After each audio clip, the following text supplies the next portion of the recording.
বিসমিল্লাহির রহমানির রহিম। Hello everyone, আসসালামু আলাইকুম। ওয়েলকাম টু মাই মারিয়াজ কিচেনে সবাইকে স্বাগতম জানিয়ে আজকের পর্ব শুরু করছি। আমার আজকের পর্বে থাকছে সন্ধ্যার একটি নাস্তার রেসিপি। আজকের এই নাস্তাগুলো একবার তৈরি করে খেলে বারবার তৈরি করে খেতে চাইবেন। এতটাই টেস্টি এই নাস্তাগুলো, না খেলে আসলে বুঝতেই পারবেন না। এই নাস্তাগুলো খেতে অসাধারণ হলেও বানানোটা একেবারে ইজি।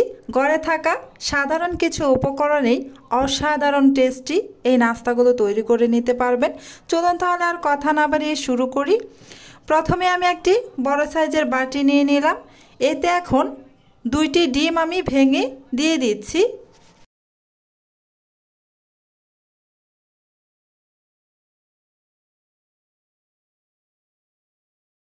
ডিম দুটো আমি ভেঙে নিয়েছি। এবার আমি এই ডিমের মধ্যে দিয়ে দিব 1/4 কাপ পরিমাণ পেঁয়াজ কুচি, আর দিয়ে দিচ্ছি 3টি কাঁচামরিচ কুচি, 2 টেবিল চামচ পরিমাণ ধনিয়া পাতা কুচি অ্যাড করে দিচ্ছি। আরও দিয়ে দিব 1/2 চা চামচ পরিমাণ চাট মশলা। এবার দিয়ে দিচ্ছি 1/4 চা চামচ পরিমাণ গরম মশলার গুঁড়া। আরও দিয়ে দিচ্ছি স্বাদ মতো লবণ।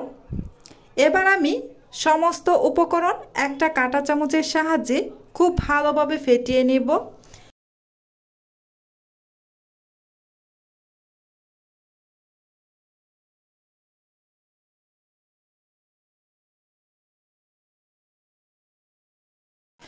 ডিম দুটো সমস্ত উপকরণের সাথে খুব ভালোভাবে ফেটিয়ে নেওয়া হয়ে গিয়েছে।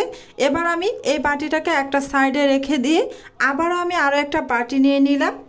এবার আমি এই বাটিতে দিয়ে দিচ্ছি 1/2 কাপ পরিমাণ আটা, আর দিয়ে দিচ্ছি 2 টেবিল চামচ পরিমাণ চাউলের গুঁড়া, দিয়ে দিচ্ছি স্বাদ মতো লবণ, 1/4 চা চামচ হলুদের গুঁড়া, 1/4 চা চামচ মরিচের গুঁড়া, আর দিয়ে দিচ্ছি একটি শুকনো মরিচ ভাজা, এটা একটু ম্যাশ করে দিয়ে দিলাম।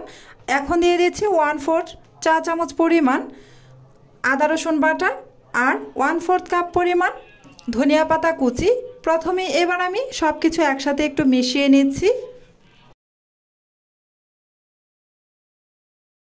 মিশিয়ে না হয়ে গিয়েছে। এখন আমি অল্প অল্প পানি দিয়ে একটা ব্যাটার তৈরি করে নেব। ব্যাটারটা এমনভাবে তৈরি করে নিতে হবে, খুব বেশি ঘনও হবে না, আবার একেবারে পাতলাও হবে না, তবে মিডিয়ামের থেকে একটু বেশি ঘন হবে। আমি অল্প অল্প পানি দিয়ে ব্যাটারটা তৈরি করে নিচ্ছি। আপনারা একেবারে বেশি পানি দিয়ে দিবেন না, এতে করে ব্যাটারটা পারফেক্টভাবে তৈরি করতে পারবেন না। অল্প অল্প পানি দিবেন আর খুব সুন্দর মসৃণ একটা ব্যাটার তৈরি করে নেবেন। মিডিয়ামে থেকে একটু ঘন হবে এই ব্যাটারটা। এই যে দেখতে পাচ্ছেন আমার ব্যাটারটা তৈরি করে নেওয়া হয়ে গিয়েছে। এই যে ঘনত্বটা একটু দেখুন।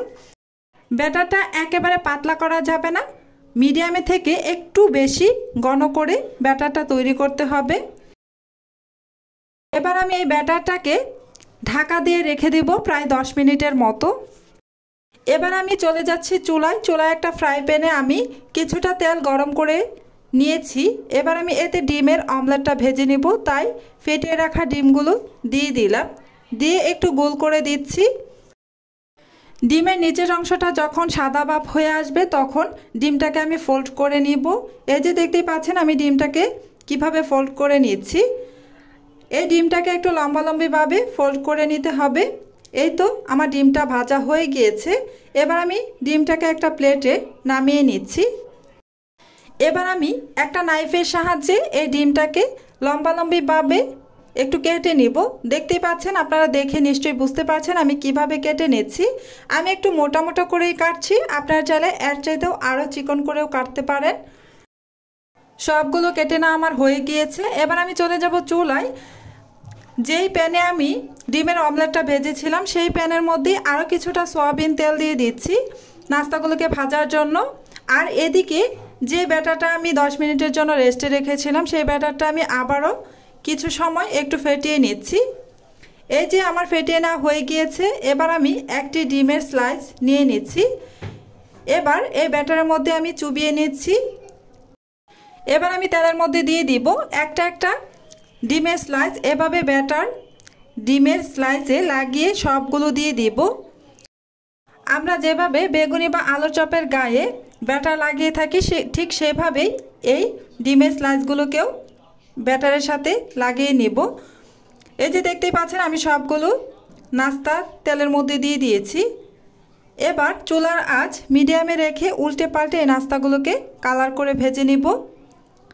যেহেতু চালের গুঁড়া দিয়েছিলাম সেহেতু এই নাস্তাগুলো মুচমুচে হবে, উপরটা মুচমুচে আর ভিতরটা অনেক বেশি সফট থাকবে।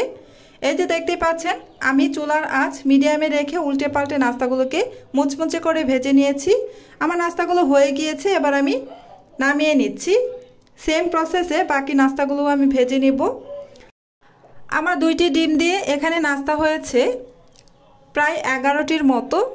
আমি একটু মোটা করে নিয়েছিলাম, আপনারা চাইলে একটু চিকন চিকন করেও নিতে পারেন।